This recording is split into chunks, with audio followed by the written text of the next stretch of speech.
जय जगन्नाथ।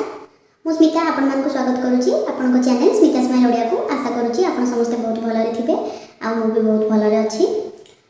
तो मु के फेस देखाएनी माने बहुत कम देखाए गोटे माने गोटे 100% वीडियो रे बाय चांस 1% फेस देखाए निहाती जरूरी पड़िले ही मु फेस देखाए। तो आज मु मो पाखे तो किसी वीडियो आपण मान को देखै जहाँ ऑलरेडी जहाँ हे सारछि मु देखै सारछि। तो सेति आपण मान सहित किसी डिस्कशन करबा पई तो बाध्य होई कि फेस टू फेस आपण मान सहित कथा होबा पई आसीछि। तो आशा करूछि आपण समस्त वीडियोटा को फुल वॉच करिवे आउ मु कोन कहूछि बुझिबा को चेष्टा करिवे आउ कहार भूल अछि ठीक अछि जोटा कि मते आपण कमेंट माध्यम रे जणाइबे। जो आपनकर कमेंट ना मो पई बहुत इंपोर्टेंट हे थाए सेति पई प्लीज जेंति भी कमेंट करिके मते जणातु। आ गोटे जिंस मु ओडिया रे कहिले ना मोर नॉन ओडिया फ्रेंड्स माने बुझी पारो नांती सेति पई मु भाबुछि मु आज हिंदी रे आपण मान सहित जो नॉन ओडिया फ्रेंड मान को पई हिंदी रे ही मु डिस्कशन कर दिए तो से माने भी बुझी पारिबे आ आपण माने बुझी पारिबे तो बहुत भल हम कहीं मोर 50% मोर ओडिया फ्रेंड भी अच्छा आ 50% नॉन ओडिया फ्रेंड भी अच्छा। तो हिंदी में कहीदेले समस्त सुविधा हम। तो टॉपिकटा मु स्टार्ट करुँची आप समस्ते सपोर्ट करेंगे बोली मु आशा करी मु मोर डिस्कशनटा आज से पहले मैं जो वीडियो की थी आप सबने देखा होगा। फर्स्ट तो मैं जो लाइव की थी तो उस लाइव में आपने देखा होगा कि किस तरह मैं लाइव में मतलब जो बोल रही थी ना 100% सच बोल रही थी और आप सबको सच दिखा रही थी। और वो भी मेरे पास मतलब मैं तो खुद प्रूफ हूँ और आप सब भी प्रूफ है क्योंकि मैं जैसे ही मतलब बच्चों को छोड़ने के लिए स्कूल रेडी हो रही थी उसी टाइम माँ का कॉल आता है कि इसमें गांव में कुछ मतलब पड़ोस के लोग आके सब तोड़ फोड़ कर रहे हैं। और उसी टाइम पापा भी नहीं होते हैं घर पर, ड्यूटी गए होते हैं 10 बजे और छोटा भाई भी ड्यूटी गया था। तो माँ का कॉल आता है तो घर में कोई घुस के अगर तोड़ फोड़ करेगा आपका जो गेट वगैरह तोड़ेगा तो आपको चिंता होगी ना। तो और हमारे माँ पापा का ना हम दोनों के सिवा और कोई नहीं है तो भाई और मैं आऊँगी ना, उनकी मैं बड़ी बेटी हूँ तो घर में कुछ प्रॉब्लम होगा और मैं नहीं आऊँगी। ये सही है क्या आप बोलिए? आप लोगों की अगर मम्मी पापा के साथ कोई ऐसा करेगा तो आप नहीं जाएंगे क्या? घर में बैठ कर रहेंगे छुप के फ़ोन पे ही मतलब डिस्कशन करेंगे माँ के साथ क्या होने वाला है।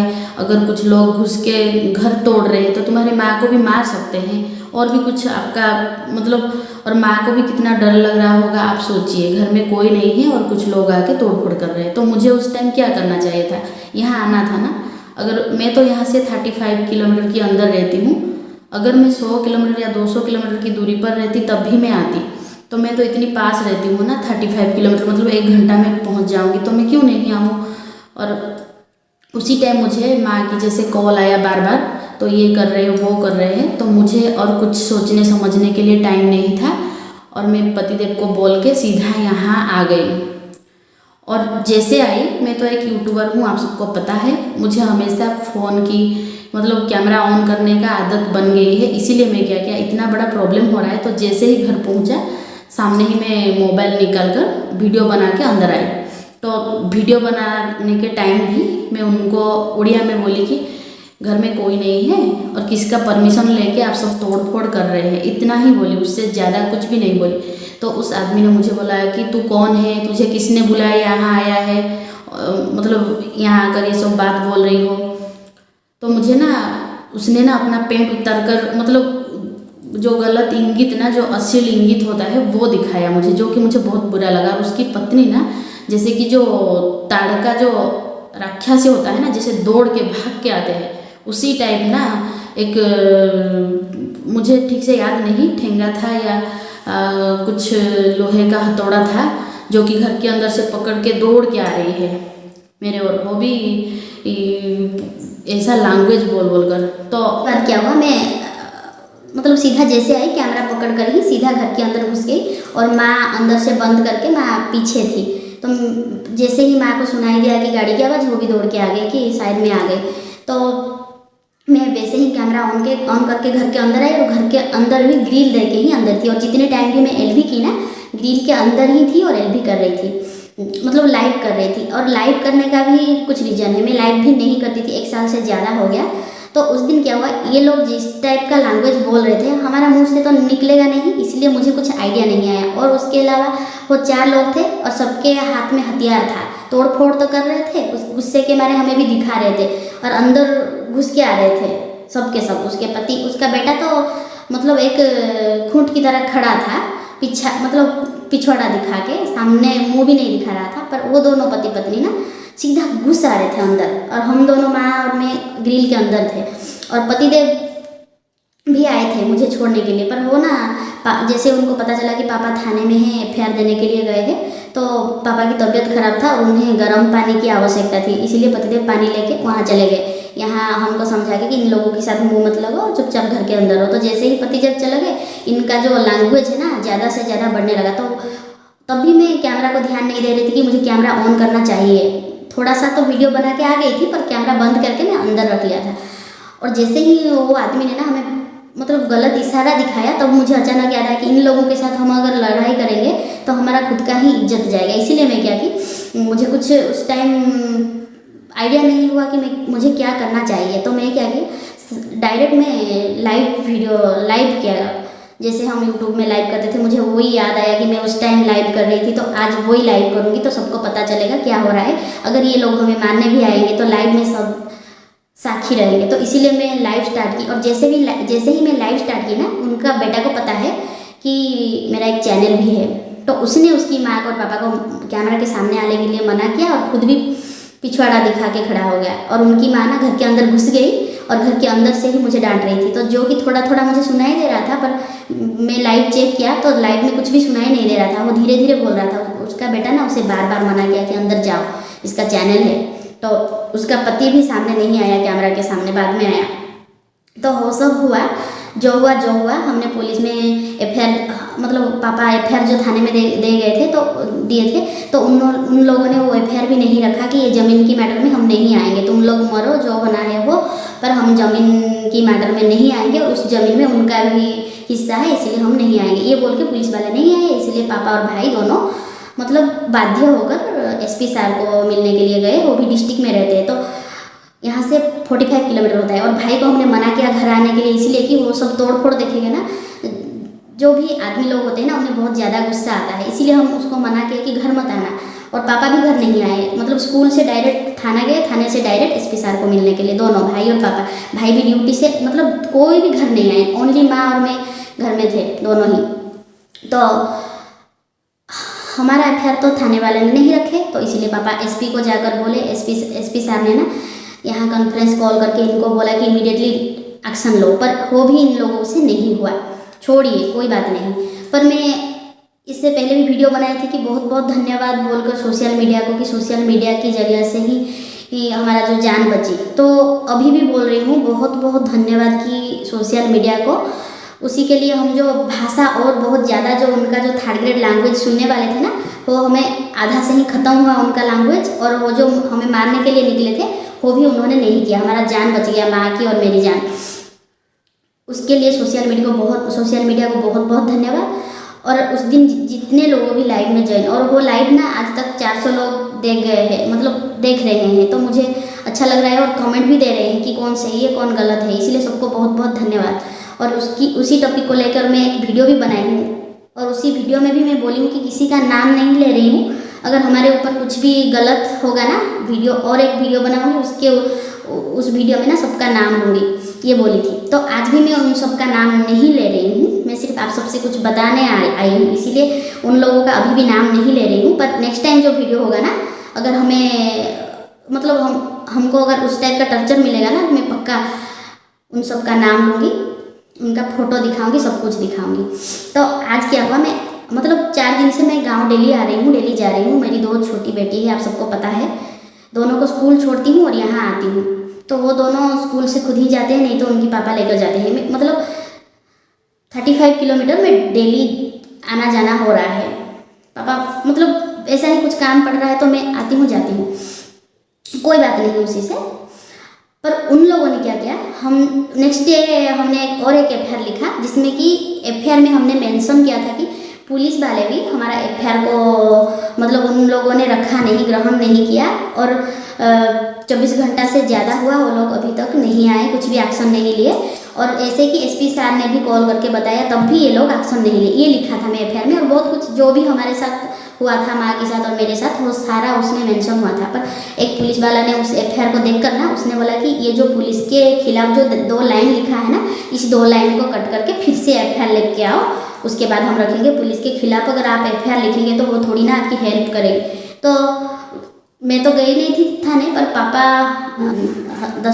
दरखास्त से 2 लाइन कट कर दिया, जो कि पुलिस के बारे में लिखा हुआ था और सही लिखा हुआ था 100%, 1% भी झूठ नहीं लिखा हुआ था। 2 लाइन उस दरखास्त से चला गया और उन लोगों ने समझा बुझा के इन लोगों को घर भेज दिया, पापा को, मम्मी को, और जो भी गांव वाले गए थे कि आप सब जाओ, हम उन लोगों को बुलाएंगे। जो कि ज़मीन तो वो ले गए, पर आप सबकी जो इज्जत के साथ उन्होंने खेला, आप सबको जो लैंग्वेज प्रयोग किया और आप सबके साथ जो बदतमीजी की, इसके लिए एक केस फाइल होगा। तो आप सब जाइए, हम आपको बुलाएंगे और उन्हें भी बुलाएंगे, तो आपको जब कॉल करेंगे आप आ जाना। तो ये बोल के पापा, माँ, गांव वाले जितने भी गए थे सब आ गए।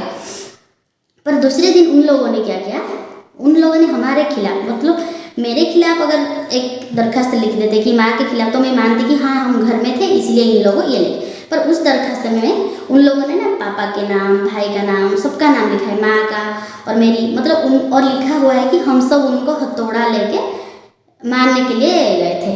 और उनमें से 1% भी, आप लोगों बोलिए 1% भी सच है क्या? मैं आपको अभी भी प्रूफ दिखाऊंगी वीडियो के लास्ट में कि मैं ना उस टाइम, अभी भी दिखाती हूँ, आप स्क्रीन पे देखिए। तो मैं क्या की थी उस दिन, जैसे आई मैं कैमरा ऑन करके आई, घर के अंदर घुसते ही सीधा ग्रिल को बंद किया, उसके बाद अंदर से ही मैं लाइव की। उन लोगों को, मतलब उन लोगों का जब ज़्यादा हुआ गाली वगैरह, तो मुझे गुस्सा आया, इसलिए मैं लाइव स्टार्ट की, वो भी ग्रिल के अंदर से ही। लाइव वीडियो आप चेक कर सकते हैं, ग्रिल के बाहर भी हम नहीं गए। पर जब उन लोगों ने छुपा ना, मतलब मैं जब लाइव कर किया स्टार्ट किया, उन लोगों को पता चला, तब वो लोग जब छुप गए तब भी मैं बाहर गई और उनकी जो घर की चारों तरफ में कैमरा घुमा कर आप सबको दिखाई। 2 घंटा लाइव हुआ है और घर में कोई नहीं थे, सिर्फ माँ थी। माँ को भी थोड़ा सा कैमरा के सामने दिखाई थी, पीछे ही दिखाई थी, ये माँ है बोलकर, और घर में कोई नहीं थे। आप सबको भी पता है, पुलिस नहीं आया, पापा नहीं थे, भाई नहीं थे, वो दोनों तो घर से 45 किलोमीटर की दूरी पर, मतलब डिस्ट्रिक्ट में थे। स्कूल से जाकर सीधा डायरेक्ट घर पे कोई नहीं आए। और वो लोग ने लिखा है कि पापा, भाई, मैं और मेरी माँ, हम चारों मिलकर उन लोगों को ना लोहे का हथौड़ा लेके मारने के लिए गए थे, ये लिखकर थाने में लिया। और वो एफआईआर भी पुलिस वालों ने रख लिया और हम लोगों को बुला रहे थे कि कंप्रोमाइज़ करने के लिए। तो कोई बात नहीं, मेरे पास प्रूफ है, इतना प्रूफ है कि फर्स्ट पापा 10 बजे स्कूल गए हैं, स्कूल में उन्होंने सिग्नेचर भी किया है और स्कूल के साथ स्कूल से ही डायरेक्ट थाने गया है, थाने गए हैं, थाने में ही भी सीसीटीवी लगा होगा मुझे लग रहा है। तो थाने में भी वो देख सकते हैं कि जिस समय ये लोग घर में झगड़ा कर रहे थे, पापा थाने के सामने बैठे हुए थे और थाने से डायरेक्ट एसपी सर के ऑफिस गए। एसपी सर के ऑफिस में 7 बजे तक वहाँ रहे, तो 7 बजे तक का सीसीटीवी चेक कर सकते हैं पापा कब झगड़ा किया। और छोटा भाई भी पापा के साथ थे, तो दोनों के दोनों वहाँ थे और माँ और मैं तो ग्रिल के अंदर थे।